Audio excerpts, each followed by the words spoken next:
अस्सलाम वालेकुम, मैं हूं शेख मोहसिन रज़ा और आप देख रहे हैं जाने ख्वाजगान का यूट्यूब चैनल। नाज़रीन, जैसा कि आपके इल्म है कि अंजुमन हुसैनिया ख्वाजगान नारोवाली शब व रोज़ इस कोशिश में मसरूफ़ है कि अंजुमन हुसैनिया के तमाम अफराद कौम को बेहतरीन खिदमात हर शोबे में मुहैया की जाएँ। आज हमने जिस शोबे का इंतखाब किया है, जिसके हवाले से आज हम गुफ्तगू करेंगे, वो है वेलफेयर फ़ंड। वेलफेयर फ़ंड क्या है, इसकी अफादियत क्या है, ये किस तरह काम कर रहा है, किस तरह अंजुमन हुसैनिया की तरक्की में अपना किरदार अदा कर रहा है। आज इनके कन्वीनर हमारे दरमियान मौजूद हैं, जनाब मोहम्मद मुदस्सिर ज़फ़र वाली साहब। मैं सर आपका शुक्रगुज़ार हूँ और आपको खुशामदीद कहता हूँ कि आप हमारे जाने ख्वाजगान के आज इस स्टूडियो में तशरीफ़ लाए हैं। नाज़रीन कराम, इंशाल्लाह हम आज मुदस्सिर साहब से वेलफेयर फ़ंड के हवाले से चीदा सवालात जो आपके जहन में उठते हैं उसके हवाले से मुदल्लल गुफ्तगू करेंगे और मुख्तसर मगर जामे अंदाज में तमाम सवालात के जवाबात हासिल करने की कोशिश करेंगे।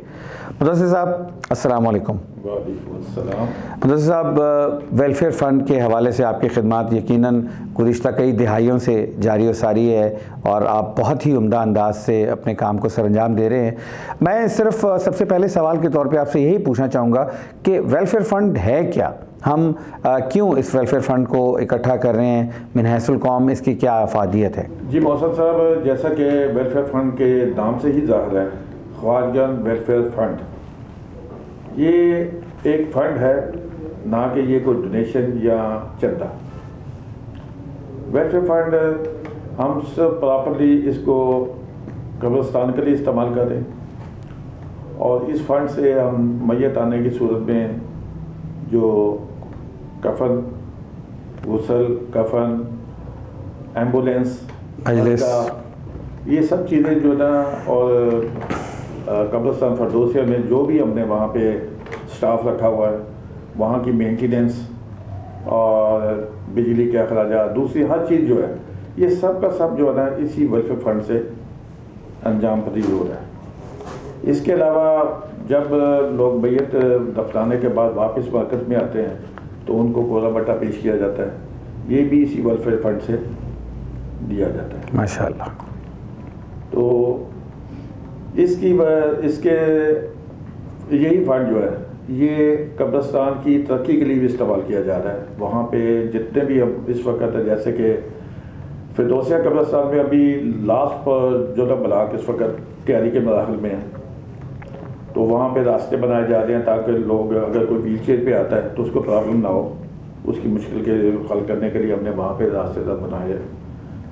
और इसी तरह वादी फिरदौस में वहाँ पे बहुत सी तरक्याती काम जारी हैं, जिसमें गार्ड्स के रूम बनाए गए हैं, वाशरूम बने हैं, मोहम्मद मस्जिद का इफ्तिताह होने वाला है, बालादरी है और रास्ते के लिए काफ़ी जगह हमने बनाई है। जो वहाँ पे ब्लॉक है उसमें शजरकारी की जा रही है और कोशिश की जा रही है कि जहाँ पे फलदार दरख्त और पौधे लगाए जाएँ ताकि आने वाली नस्लें जो है इससे इस्तेफादा कर सकें। बेहतरीन बेहतरीन। मुदस्सिर साहब, आप ये बताइए कि वेलफेयर फ़ंड इसकी बरवक्त अदायगी, मतलब इसकी अमाउंट क्या है और इसकी बरवक्त अदायगी जो है उसके क्या फ़वाइद और क्या अफादियत है इसकी? मकसद साहब, वेलफेयर फ़ंड इस वक्त हम सिर्फ 1000 रुपया पर ईयर ले रहे हैं, एक सालाना जो है 1000 रुपया ले रहे हैं और ये पिछले 6 साल से हमने 1000 ही रखा है। महंगाई की पोजीशन तो आपका सामने ही है, जी बिल्कुल, दुगने से भी बल्कि 4 गुना हो गई। लेकिन चूँकि जैसा कि हमारा फ़ंड है, इसका नाम ही वेलफेयर फ़ंड है, इसलिए हमारी कोशिश यही है कि लोगों को ज़्यादा से ज़्यादा रिलीफ दिया जाए। मुहैया आज़ाद के लिए ये 1000 को ये सेल नहीं रखता, लेकिन हमारे जो गरीब अफराद हैं, हमारी कौम के जो मुतवस्सित घराने हैं, वो उसके लिए 1000 भी बड़ी महीने रखते हैं।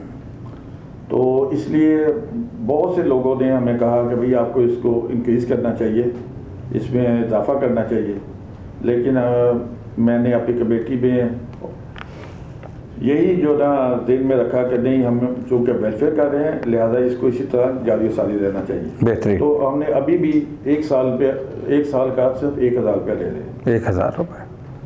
और ये 1000 चूँकि मन हैसुल कौम ये इकट्ठा एक ऐसा फंड बनता है जिससे हम ये कब्रिस्तान फरदौसिया और वादी फिरदौस मुख्तलिफ तरक्याती काम कर रहे हैं। जी बिल्कुल। और लोगों को यहाँ कौमी मरकज़ में या दरबार मीर में मैयत आने की सूरत में हर किस्म की सहूलत मुहैया की जाए। माशाल्लाह, बेहतरीन। इसमें आप गुस्ल, कफन, उसके बाद मजालिस के लिए नमाज जनाजा से पहले जो मजलिस होगी और फिर जो कब्रिस्तान फरदौसिया में जाने के बाद दफनाने के बाद वहाँ तलकीन होगी, दोनों जगह पे हमने उलमा का इंतजाम, जी, मुस्तकिल उलमा का बंदोबस्त। माशाल्लाह माशाल्लाह। अच्छा मुदर्रिस साहब, इसी में से एक सवाल ये निकलता है कि ये वेलफेयर फ़ंड जो है, ये आपका जो माली साल है वो कब से शुरू होता है और ये किस तारीख को ड्यू होता है, किस तारीख तक इसको अदा कर देना चाहिए, ये आप चलते चलते बताते हैं। ये हर साल हमारा माली साल है जुलाई से स्टार्ट होता है। 1 जुलाई से 30 नवंबर तक हम 1000 रुपये लेते हैं और 1 अक्टूबर से 200 रुपये जुर्माने के साथ 1200 रुपये वसूल करते हैं।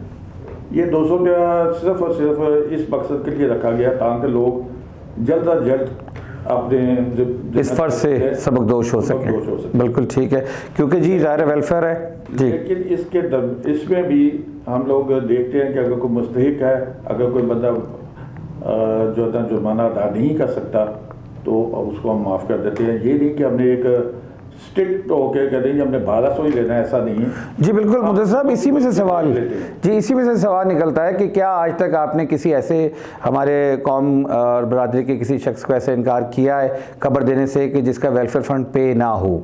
जी नहीं, कभी ऐसा नहीं हुआ, आज तक ऐसा नहीं हुआ कि वो वेलफेयर अदा ना करने की वजह से या उसे वेलफेयर का मेंबर ना होने की वजह से कभी भी कब्र से इनकार नहीं किया गया। जी ठीक है, ये तो बहुत ही अच्छी बात है कि मुदर्रिस साहब, इसमें अब ये सवाल उठता है कि अगर किसी शख्स ने सारी ज़िंदगी अपना वेलफेयर फ़ंड पे नहीं किया, किसी भी वजह से, अपनी हालात की वजह से, सफ़ेद पोशी है आपको, जैसा कि भी आपने भी बताया कि लोगों के लिए 1000 रुपये निकालना भी मुश्किल है उसमें से, लेकिन अगर कोई शख्स अब पूरे बहुत सारा वक्त गुजर जाने के बाद वेलफेयर फ़ंड का मेंबर बनना चाहे तो उसके लिए आपका क्या तरीक़ाकार है? ये उसका तरीक़ाकार ये है, जैसा कि आपको पता है कि ये वेलफेयर फंड 1996 से स्टार्ट किया गया था, लेकिन हम लोग जब किसी भी बंदे की शादी होती है तो हम उसकी शादी के ईयर को इसका स्टार्टिंग ईयर कंसिडर करते हैं आप उसको। जी बिल्कुल ठीक। उसके लिए हमारे पास 3-4 चीज़ें जो रिक्वायर्ड होती हैं कि वो अपना निकाहनामे की कॉपी दे, ठीक है, अपना शनाख्ती कार्ड, अपनी वाइफ का शनाख्ती कार्ड और बच्चों का बेफाम। बिल्कुल ठीक। ये अगर वो 4 चीज़ें मैं प्रोवाइड करेगा तो हम उसकी मर्दमशुमारी भी करेंगे और उसको वेलफेयर फंड का मेंबर भी बनाएंगे। और इसके लिए जो हमारा तरीकाकार है वो यही है कि हम उसको जितने साल का भी बनता है वो 1200 रुपये फी साल के हिसाब से उससे चार्ज किया जाएगा। माशाल्लाह। लेकिन ये यहाँ पे फिर मैं एक दफ़ा बता दूँ कि हम लोग पोजीशन जरूर देखते हैं कि अगर कोई मुस्तहिक है या कोई सफ़ेद पोश है तो वो उसके लिए हम उसमें रियायत भी कर देते हैं। जी बेहतरीन, बहुत बहुत बेहतरीन। मुदस्सिर साहब, इस वक्त खसूसी तौर पे, ख़ास तौर पर मैं पूछना चाहता हूँ कि वेलफेयर फ़ंड चूँकि हमने मखसूस कर रखा अपने कब्रिस्तान की तौसी के लिए, तामीर के लिए, तरक्याती कामों के लिए, तो वो कौन से बेहतरीन तरक्याती काम हैं जो बहुत ज़ोरों शोर से हमारे दोनों इन कब्रिस्तान में हो रहे हैं, कब्रिस्तान फिरदौसिया में और कब्रिस्तान वादी फिरदौस, ख़ुसूसन कब्रिस्तान वादी फिरदौस में जो हो रहे हैं? जहाँ तक कब्रिस्तान फिरदौसिया का ताल्लुक है वहाँ पे अभी आखिरी ब्लॉक चल रहा है जी। इसमें हमने वो गटर सिस्टम नए सिरे से इसका तमीर की है और वहाँ पे रास्ते बनाए जा रहे हैं ताकि लोगों को, ख़ास तौर पे जो लोग व्हील चेयर पे आते हैं तो उनको कोई प्रॉब्लम ना हो। नया स्टाफ भी हायर किया गया है जी वहाँ पे इस मकसद के लिए। वहाँ पे हमने नया स्टाफ भी इस वक्त 2 माली और 1 स्वीपर को हमने वहाँ पे अपॉइंट किया आपने जी, अपॉइंट किया है जी जी, ताकि जल्द से जल्द ये काम हो सके। अगरचे वहाँ पे आला की स्टाफ मौजूद है लेकिन इस काम को बाकअप करने के लिए हमने इसको मज़ीद स्टाफ को आपने हायर किया जी। तो वादी फिरदौस में आपको पता है इसी फंड के ज़रिए हमने वहाँ की पूरी चारदीवारी बनाई है माशाल्लाह और पूरी ज़मीन को हमने लेवल किया उसका। अब वहाँ पे एक पुल की भी तमीर की गई है और उसके बाद गार्ड्स के कमरे बनाए गए हैं, वाशरूम बनाए गए हैं, बारादरी और मोहम्मद मस्जिद की, जी जी, मस्जिद मोहम्मद की इंशाल्लाह तामीर बहुत तेज़ी से जारी है जी। इंशाल्लाह वो जो ना बारादरी और मोहम्मद मस्जिद की तमीर जारी है जी जी। और वहाँ पे जो हमारे प्लाट्स हैं उनमें घास लगाई जा रही है, फलदार पौधे लगाए जा रहे हैं ताकि आने वाली नस्लें जो है ना उससे इस्तेफादा कर सकें, फैज़याब हो सकें। ठीक है, बहुत आपने मुनासिब जवाब दिया है मुदस्सिर साहब। एक लफ्ज़ है जी एसोसिएट मेंबर, वो कुछ लोग जानना चाहेंगे कि ये एसोसिएट मेंबर क्या है?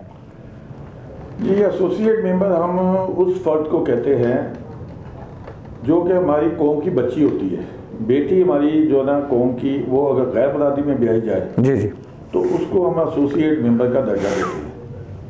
इसमें सिर्फ एसोसिएट मेंबर जो होती है वो उसके जो वेलफेयर फंड होता है वो सेम यही होता है जैसे कि हमारी बरादरी का होता है, लेकिन फ़र्क इसमें सिर्फ इतना है कि यहाँ पे मर्द पे कर रहा होता है और वहाँ पे औरत जो है ना वो सिर्फ अपने लिए कब्र का हक रखती है, उसमें उसको तमाम फैसिलिटीज जो दी जाती है वो सिर्फ उस बच्ची के लिए होती है जो हमारी कौम है, उसके शोहर को या उसके बच्चों को ये हक नहीं दिया हासिल नहीं होता। सही है नाज़रीन, ये बात मैं एक दफ़ा फिर आपके गोश गुजार करता चलूँ ख़ुसूसी तौर पर कि एसोसिएट के हवाले में जो बहुत ज़्यादा सवाल किया जाता है कि हमारी कौम की कोई ऐसी खातून जिनकी शादी जो है वो गैर बरादरी में हो, सिर्फ वो इंटाइटल्ड हैं कब्र के लिए और वेलफेयर फ़ंड से हासिल होने वाली जितने भी हमारी अफादियत हैं उसके लिए सिर्फ वो मखसूस हैं, उनके शौहर और उनके बच्चों को ये हक हासिल नहीं है। मुदस्सिर साहब, आप हमारी कौम के लिए जो खिदमत सर अंजाम दे रहे हैं यकीनन वो बड़े सुनहरी हरूफ से लिखी जाएंगी। जदीद दौर के तकाज़ों के मुताबिक वेलफेयर फ़ंड को किस तरह हम आहंग किया गया है और आपने इसके लिए क्या जिद्दत के तौर पे क्या खिदमत सर अंजाम दिए, वो ज़रा कौम को आगाह कीजिए। जी, मैं बिल्कुल इसके बारे में आपको इंफॉर्मेशन देता हूँ। असल जब मैंने ज्वाइन किया था उस वक़्त सिर्फ मैनुअल सिस्टम जो ना चल रहा था, रजिस्टरों में एंट्री होती थी रजिस्टर्स में, लेकिन जो हमारे पास भैया रात के टाइम आती थी तो हमारे पास कोई ऐसा तरीका नहीं होता था कि हम ये चेक कर सकें कि इसका वेलफेयर फंड पे है या नहीं है, या कि ये बंदा वेलफेयर फंड का मेंबर है भी या नहीं। तो इस मसले को हल करने के लिए हमने ऑनलाइन सिस्टम के लिए ज़बरदस्त ये हमने दरबार अमीर और कौमी मरकज़ दोनों जगह पे इसको कंप्यूटराइज किया, कंप्यूटराइज कर दिया। तमाम जितना भी हमारे पास डाटा था मैनुअल उसको हमने कंप्यूटराइज किया और दरबार अमीर से और कौमी मरकज़ से यकसा तौर पर दोनों जगह पे ये ऑनलाइन इसकी तमाम इंफॉर्मेशन अवेलेबल है। सही। अभी इस वक्त पोजीशन ये है कि कोई भी शख्स अगर रात को हमारी कोई भी शक्ति बल्कि कोई मैयत अगर रात को आती है तो हमारे पास ऑनलाइन सिस्टम मौजूद है, हम उसी वक्त एक क्लिक के ज़रिए उसकी तमाम इंफॉर्मेशन हासिल कर लेते हैं। इसी तरह हमने जदीद तकाज़ों के मुताबिक एक वेबसाइट का इज्रा किया जी, जिससे हम ख़ास तौर पर हमारी ताजरन बरादरी उनके लिए एक खसूसी तौर पर सहूलत फराहम की गई कि वो इस वेबसाइट के ज़रिए अपना वेलफेयर फंड चेक कर सकते हैं, अपना या किसी का भी कर सकते हैं। उनको सिर्फ इसके लिए एक शनाख्ती कार्ड की ज़रूरत होगी। जैसे ही वो शनाख्ती कार्ड को उसमें फीड करते हैं वो उसकी पूरी इन्फॉर्मेशन देता है, उसके मर्दशुमारी के बारे में भी और वेलफेयर फंड कि वो कब कहाँ तक उसने अदा किया हुआ है। बेहतरीन। इसके साथ हमने उनको ये सहूलत दी है कि वो ऑनलाइन पैसे जमा करवा सकते हैं, जितना भी वो बैंक में भी जमा करवा सकते हैं। इसके अलावा हमने एक मोबाइल पे इजी पैसा और जैज़ कैश जी इसकी सहूलत भी मुहैया कर बेहतरीन। अब कोई भी शख्स अपनी दुकान पे बैठा हुआ वो वहीं से पे कर सकता है और वो हमारे वेलफेयर फंड पे व्हाट्सएप करेगा उसकी रसीद और हम उसको रसीद बनाने के बाद दोबारा उसी नंबर पे आप उसको वापस कर देंगे, उसको वहाँ पे उसको रिटर्न करेंगे। बिल्कुल, बहुत बेहतरीन। नाज़रीन, आपने देखा कि जदीद तकाज़ों के मुताबिक एक हम आहंग होने के लिए वेलफेयर फ़ंड में एक वेबसाइट का इजरा किया गया है जिसमें आप सिर्फ अपना आईडी कार्ड नंबर डाल के अपनी तमाम वेलफेयर फ़ंड और मरदमशुमारी से रिलेटेड जितनी इन्फॉर्मेशन है आप उसको हासिल कर सकते हैं। उसके अलावा अब आपको वेलफेयर फ़ंड अदा करने के लिए कौमी मरकज़ आने की ज़रूरत नहीं है, आप जहाँ पे हैं वहीं पर अपना वेलफेयर फ़ंड अदा कर सकते हैं और जैज़ कैश और इजी पैसा के ज़रिए दे सकते हैं। उसकी रसीद आपको फ़ौरी तौर पर व्हाट्सएप की जाएगी ताकि आपके पास रिकॉर्ड के तौर पर मौजूद रह सके। मुदस्सिर साहब, एक बहुत ही अहम सिलसिले का आगाज़ आपने किया, इज्तिमाई मजलिस तरहीम। ये बहुत ही इम्पॉर्टेंट एक पेशरफ्त है हमारी बरादरी में, जिसकी वजह से बहुत सा वक्त बचता है, बहुत सा पैसा बचता है, बहुत सी तवानाइयाँ जो हैं वो बच जाती हैं। तो इसके हवाले से मैं ये पूछना चाहूँगा कि ये मजलिस तरहीम का आइडिया क्या है और इसको आप किस तरीके से इम्प्लीमेंट कर रहे हैं? जी, मजलिस तरहीम का आइडिया बेसिकली हमारे कबीला चांदना के सदर जनाब मेहदी खलीफा साहब ने पेश किया था। Very nice. लेकिन वो अपनी कुछ गुनागुम मसरूफियात की वजह से इस पर अमल ना करवा सके, जिसके बाद कादर मलिकाती साहब ने ये जिम्मेदारी मुझे सौंपी और मैंने अपनी टीम के साथ इसके लिए उलमा को हायर किया और एक हमारी कमेटी हमने 7-8 मेंबरान के ऊपर मुश्तमिल थी, वो हमने शुरू की और इस सारे मामले को लेकर चले। मुश्तरका मजलिस तरहीम का सिलसिला ऐसा है कि ये इसकी ज़रूरत इस वजह से महसूस हुई थी कि लोगों में नमूद व नुमाइश बहुत चल रही थी, यहाँ तक कि लोग 12-1400 रुपये का तबर्रुक तकसीम कर एक तबर्रुक तकसीम कर रहे थे। अल्लाह अकबर। ताकि वो उसमें मैं सीधा समझता हूँ कि ये सिर्फ नमूद व नुमाइश थी, इसराफ है। जी बिल्कुल। लेकिन वो हमारी जो सफ़ेद पोश तबका है उसके लिए बहुत बड़ी मुश्किल का और बहुत बड़ी शर्मिंदगी का बायस बन रहे थे। तो इस मकसद को मद्देनज़र रखते हुए हमने एक मुश्तरका मजलिस तरहीम का सिलसिला शुरू किया, जिसे शुरू में लोग ख़ास तौर पे हमारे जो मुहैयर ख़ानदान हैं वो शायद पहले शुरू में इसको मायूब सा फील करते थे, लेकिन बाद में इसकी अफादियत को देखते हुए, यानी कि आप यूँ समझें कि हर संडे को हमारा जो टाइम होता है इसका 11:30 से 1 बजे तक का, तो इसमें 11:30 से 1 कुरान खानी और मजलिस होती है और उसके बाद फौरी तौर पे बाजुबान नमाज होती है जी। तो लोगों ने जब ये देखा कि 1200 अफराद एट अ टाइम दुआ के लिए हाथ उठाते हैं तो पता नहीं किसकी दुआ कबूल हो जाए।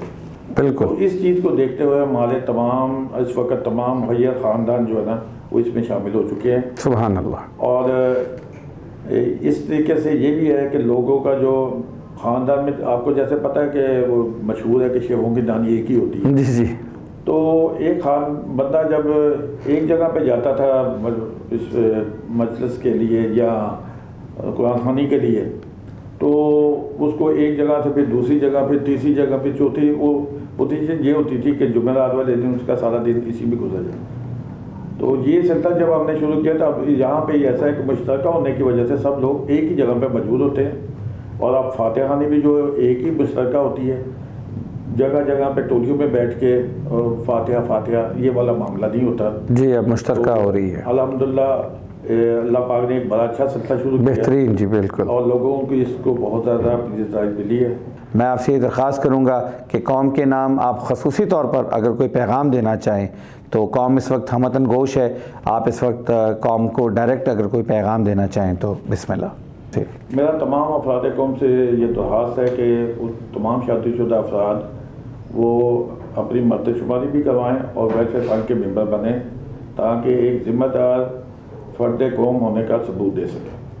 आपका बहुत शुक्रिया मुदस्सिर साहब, मैं तहे दिल से ममनून व मशकूर हूँ, आपने वक्त निकाला, आप तशरीफ़ लाए। जी नाज़रीन, आपने देखा मुदस्सिर साहब ने वेलफेयर फ़ंड के हवाले से इंतहाई इम्पॉर्टेंट और बहुत मुफीद इन्फॉर्मेशन आज हम तक पहुँचाई है। इंशाअल्लाह हर शोबा अंजुमन हुसैनिया का आपकी खिदमत के लिए मुसलसल काम कर रहा है और इंशाअल्लाह करता रहेगा। इंशाअल्लाह अगली मर्तबा एक नए कन्वीनर के साथ, कुछ नए सवालात के साथ आपकी खिदमत में फिर दोबारा हाजिर होंगे। इजाज़त दीजिए मोहसिन रज़ा को। खुदा हाफिज़।